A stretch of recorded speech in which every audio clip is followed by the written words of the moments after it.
Mexico City, weighing 126 pounds, now considered to be the most dangerous fighter in the world today, making his 8th title defense. He will meet any man, anytime, anywhere. The WBA welterweight champion of the world, El Toro Pipino Cuevas.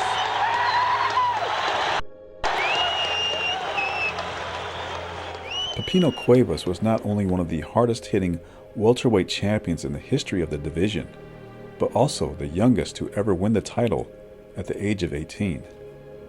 Sports writer Ron Borges once said of him, "There is a fury which beats not beneath the surface in this young man, a fury which is more than evident when his cold stare lands upon you for the first time.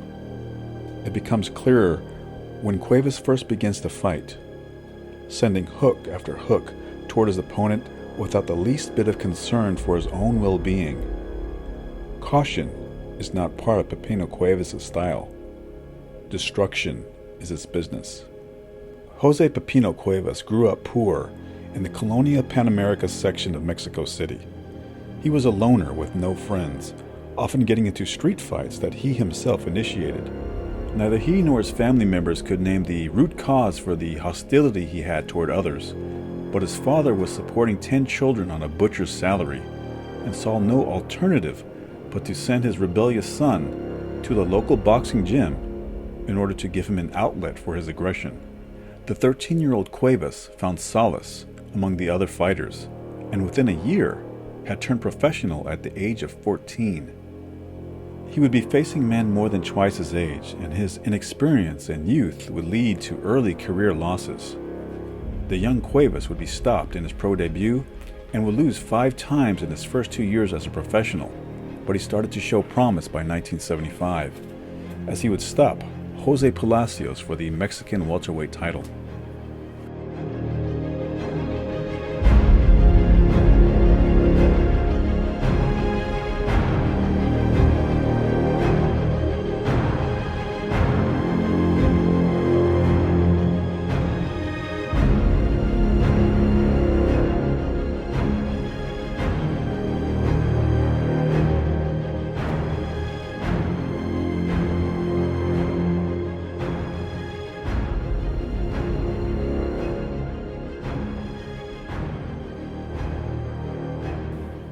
In June of 1976, he would venture to Los Angeles, where he would face top welterweight contender Andy the Hawk Price. Price was still too ring savvy for the young Cuevas and outpointed the wild swinging teenager, but Cuevas won by losing, as then welterweight champion Angel ESPADA was seated ringside looking for an easy mark for his own defense of his welterweight title.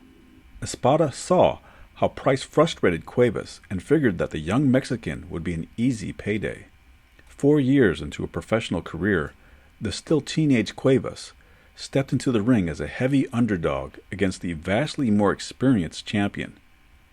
In 110-degree heat, in a Mexicali bull ring, an unlikely legend was born with one left hook.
Pipino Cuevas would become the youngest champion in the history of the welterweight division at only 18 years old. Cuevas followed the upset win with an unexpected championship reign of terror. His title defenses were studies in violence, which included an upset win over Miguel Angel Camponino, who was on a 32-fight win streak. Experts predicted Camponino would finally win the title after toiling for years in obscurity, but Cuevas would destroy the heavy favorite in 2 rounds.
Tough Canadian Clyde Gray was also expected by some critics to end Cuevas' reign as champion.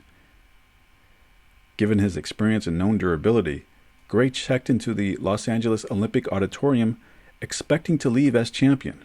Instead, he left as another victim. Pipino working to the body. He has no fear whatsoever. He's telling Gray, come on, baby, hit me with your best shots. It's all Pipino. And Gray's got a slight cut over his right eye. A cut by Gray. It's Pipino. Gray looks hurt. Gray is hurt. Gray is hurt. Ya está muy sentido, es muy difícil. Gray's down.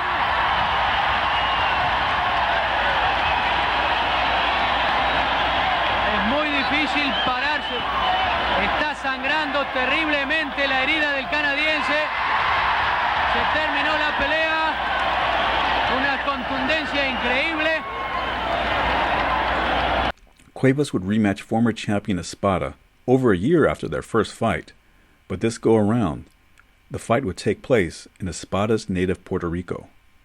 ESPADA vowed to regain his title and get revenge for the humiliating defeat.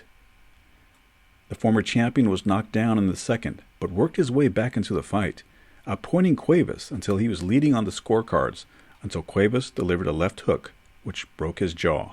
Breaking his opponent's jaws soon became Cuevas' calling card, as he would face longtime contender Harold Weston at the Olympic Auditorium.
Cuevas would not only break Weston's jaw, but also a few ribs.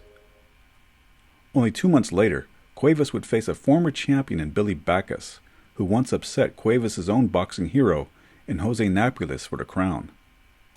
Cuevas, however, did not break Backus's jaw. Instead, he fractured his eye socket and sent the 36-year-old into retirement.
Now, Cuevas would maintain a busy schedule, taking on Sacramento's favorite son, Pete Ranzani, only 4 months later. Over 17,000 fans packed Hughes Stadium in Sacramento to cheer on the hometown Ranzani. Ranzani started well, but it was only the calm before the storm, as in the second round, Pipino Cuevas would land what he would describe as the hardest punch he would ever throw.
After this bout, Cuevas became the most popular fighter in Mexico.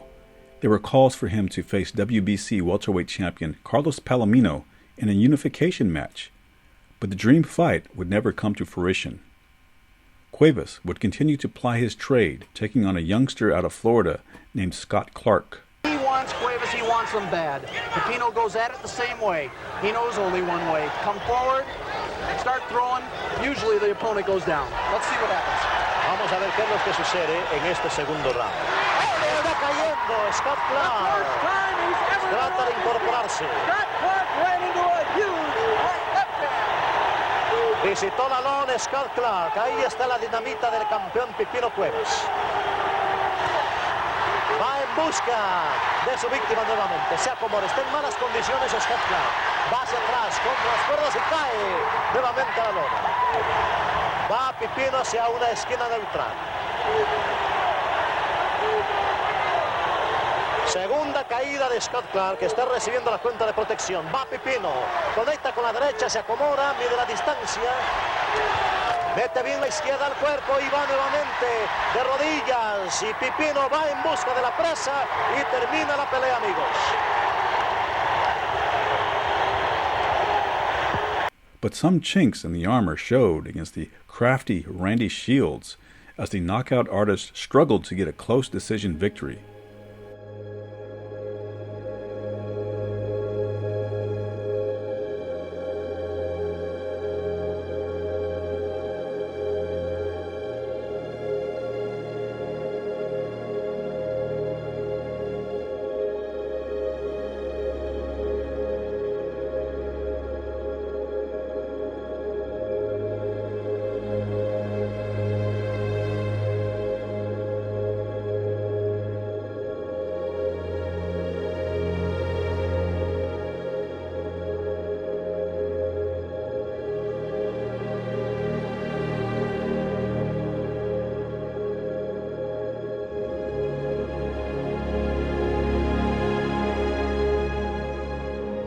But the critics and fans alike chalked it up as nothing more than an off night against one of the more durable fighters in the business.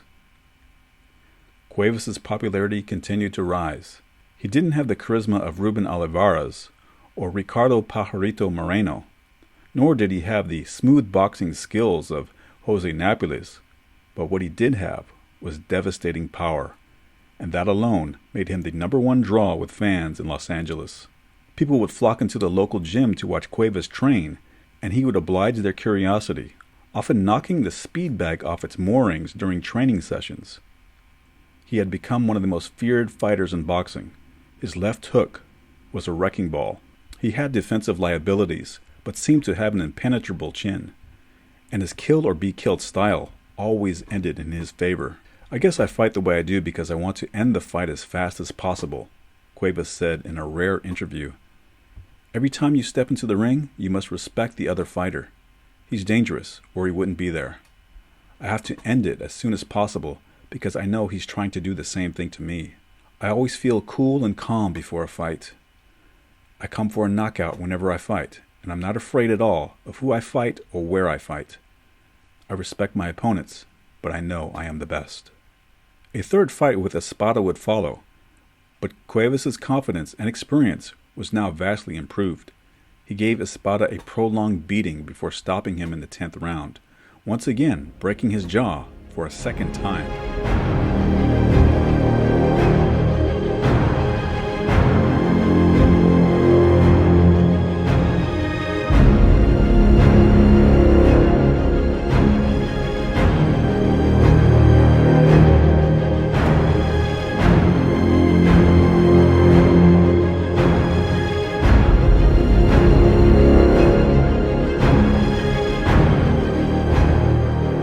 Surging, Pipino Cuevas was ready for a super fight.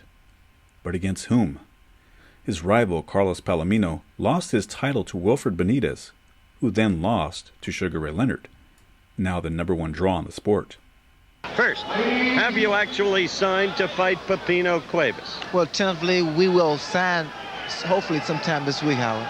And the bout will be May 16th. May 16th is the definite date. As far as the location is concerned, I believe it's between Hartford and Las Vegas. But not settled yet. Not settled yet. No, it's not. All right, next question. What about threats of you're losing your WBC crown if you fail to take on Duran first? Well, to my acknowledgement, the WBC claims that they will not sanction a bout unless it be Duran. But then again, I'm going against Pipino Cuevas, who is the WBA champion. So I don't fear that at all. Harold Volbrecht of the Republic of South Africa to the right of your screen, putting up a good scrap against Pipino Cuevas, who began finally to take over in the 4th round with solid body blows, wearing Volbrecht down. And Cuevas can sense it as he goes right to the task. And Volbrecht is in deep trouble. And if Volbrecht tries to slug with him, he'll pay the piper for it. This is the Cuevas we usually see. Now, Cuevas' right lead, as he sometimes switches from southpaw, from orthodox to southpaw and back himself. Volbrecht, of course, a southpaw, and now Cuevas beats him to the punch. It's those body blows in the 4th round that slowed Volbrecht down. 5th round action, a wild left by Volbrecht scored. But Volbrecht doesn't have the power, and that left put him down. The first knockdown in the fight in this, the 5th round. And it may be over. That suddenly, that's the power. It is over. That's the power of Pipino Cuevas. Shakes hands with Sugar Ray Leonard. And even before I talk to you, Pipino, what did you think of the man you got to fight May 16th? He's devastated. There's no question about it. It's going to be a dynamite fight. One punch, he punches like a heavyweight. I'm deeply impressed with Pipino. How are you going to fight him off what you saw? Well, mainly I think I can beat him with speed. I think I can outmaneuver. But then again, I got to be very careful at all times. But you're not awed by what you saw? No, not a bit. Okay. Now, what does Pipino think about Sugar Ray Leonard? You just heard Sugar Ray Leonard. ¿Qué es lo que piensas tú de Sugar Ray Leonard? Él es un gran campeón, un buen peleador. Claro, es un gran campeón y lo que quiero es yo pelear con él. Sugar Ray Leonard's a good fighter, and you respect Sugar Ray Leonard, but he wants to fight Sugar Ray Leonard. He thinks he can knock him out the same way? Que si podrías noquear a Sugar Ray de la misma manera. Creo que sí, una buena preparación como siempre. Creo que sí, a eso voy a ganar. This man is always Él in es un top buen shape. peleador. This man is always in top shape, and he knows when he fights Sugar Ray, he's going to have the same conditioning, the same training, and he's still going to beat him. Does he want to make a prediction? Que si puedes definir más o menos qué puede pasar en una pelea entre tú y Sugar Ray Leonard. Bueno, sería una pelea muy dura, pero yo creo que el vencedor sería yo. It would be a very, very hard fight, but the winner would be Pipino Cuevas. Okay, that's May 16th, and we look forward to seeing that fight. That should be a beauty. It sounds like a terrific matchup. Dice que está programado para el 16 de mayo. Yo estoy listo. He's ready. He's ready. He's ready. All right, again, congratulations. Good luck to you. The crowd in the background. Pipino. We'll see you May 16th. But Pipino Cuevas would not get his dream match against Sugar Ray Leonard. Instead, he would face another rising knockout artist as a consolation prize. Thomas Hitman Hearns was devastating opposition in the same way Cuevas did, except he did it with a pulverizing right cross. The two would meet in Hearns' native Detroit, and the question was, could Cuevas catch Hearns with his money punch, the left hook, before Hearns could land his big right?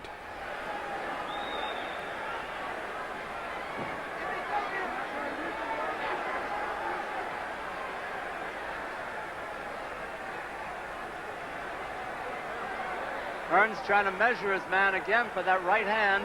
There it is. That's his Sunday punch.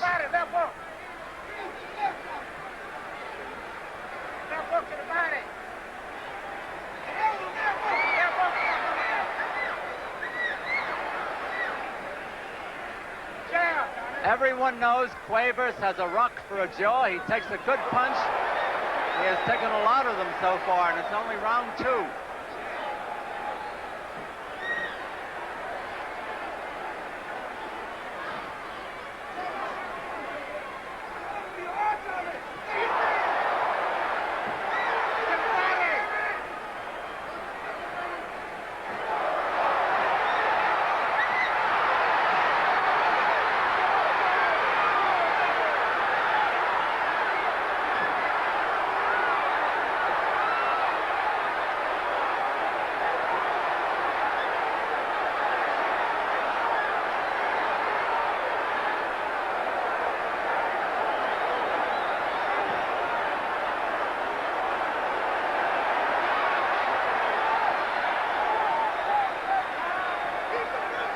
So Tommy Hearns. 1 minute to go.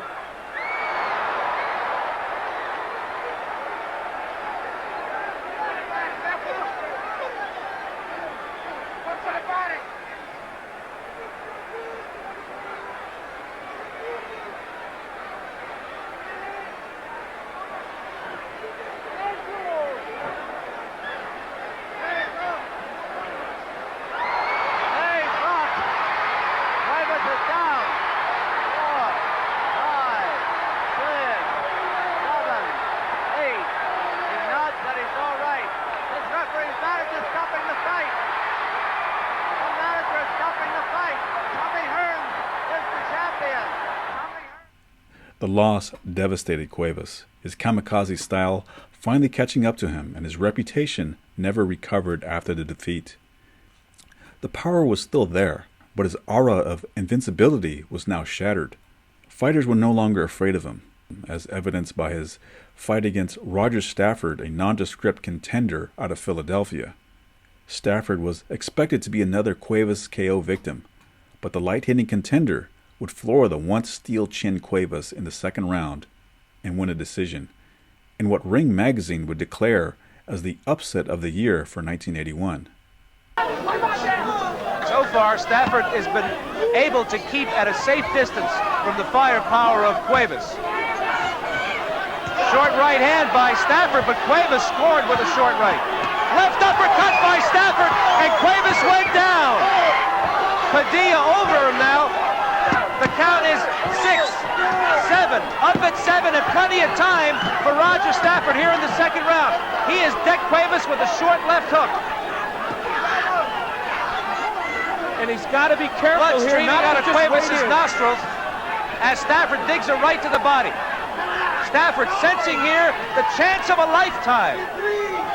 And Pipino Cuevas is not clear yet, and he doesn't know how to box. Cuevas will wade right in again, so Stafford has the opportunity to put him down again if he can land another straight right hand.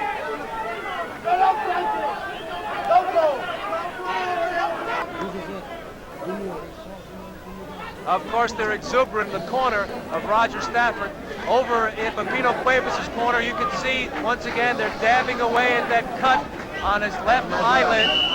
There's a lot of concern in that corner. I think it's fairly obvious to everyone here and to you at home that Pipino needs a knockout to win this fight. Well, that's the way we see it at this point, and it looks that way. You never know what officials are thinking, but I have to believe that's the case, and if I was in Pipino Cuevas' corner, I think that's what I'd be telling him. 3 more minutes of action. Round 10, the final round. Stafford with a right hand. And Pipino Cuevas is going to go for broke here. Left hand by Stafford, and Cuevas holds on. Al, he was blinking. That caught him flush on the left eye. And I think Pipino Cuevas is definitely stunned. I think Stafford has him in trouble. Right hand by Stafford. Cuevas has his guard down. He's bleeding from the nose again. Stafford is going for a knockout. He could cruise here, but he wants to knock out Pipino. Well, he's got to be careful. Cuevas still may be dangerous. 2 left uppercuts by Stafford. And Roger Stafford is going for the knockout. He's got the decision. He could cruise, but he wants Pipino on the deck. Cuevas bleeding from the nose, bleeding from the left eyelid. And Roger Stafford better be careful because Cuevas could still unload a left hook. He might do better boxing him at this point. Another left hook by Stafford. Just under 2 minutes to go. Roger Stafford's handler, Jimmy Montoya, his trainer, told him to take his time and relax, but he's come out and he's chewing up Pipino Cuevas. He landed a heavy right hand at the beginning of that exchange. Now Cuevas is having difficulty breathing because blood's coming out of his nose. And that was a big right hand by Stafford, and Pipino Cuevas has the look of a beaten fighter at this point. I just wonder if he's still got it in him to hurt Roger Stafford. For Stafford, all those hours of running in the dawn, all those hours in sweaty Philadelphia gyms, all the tricks of the trade for this one night to fight a man of tremendous reputation. Well, he said he could hurt Pipino Cuevas. He said he could put him down. Some people doubted him, but they don't doubt him anymore. He's put on a tremendous exhibition. We're in the final seconds of the fight.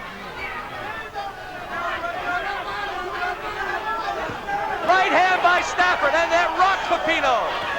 Right hand by Stafford, and Pipino is on his heels. He takes a body shot. Pipino takes the left hook. Stafford wants him down before the bell.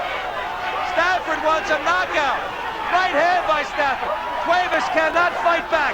He can't fight back, he's in trouble. And Padilla will not stop this fight if he can avoid it, but Cuevas is in big trouble now. Let's see if Padilla moves in. Pipino can't throw a punch. Blood streaming out of his nostrils. Blood coming from his left eyebrow. And Roger Stafford is punishing Cuevas as we await the final bell. And you can see how fatigued Stafford is as we wind down in this fight. And that's it. Cuevas would remain inactive for an entire year before answering the call to take on a comebacking Roberto Duran in January of 1983. The matchup would have been an epic super fight had it taken place only 4 years earlier, but now it resembled two aging veterans at the crossroads. Those of their former selves, the older Duran had more in the tank, using his victory over Cuevas to launch his own career rebirth. Cuevas, meanwhile, was now officially damaged goods. He moved up in weight and lost against second-tier contenders. The man who once upon a time was the most feared fighter in boxing, producing highlight reel knockouts, now found himself on the opposite end, defeated and often unconscious. Cuevas would hang on for another 6 years in the sport after his knockout to Roberto Duran, finally calling it quits in September of 1989. But the anger of his youth was now long gone. Cuevas was able to adapt to life outside the ring. He would become a successful entrepreneur, running a restaurant and a security company in Mexico City. In 2002, Cuevas' achievements would once again be recognized as he would be inducted into the International Boxing Hall of Fame.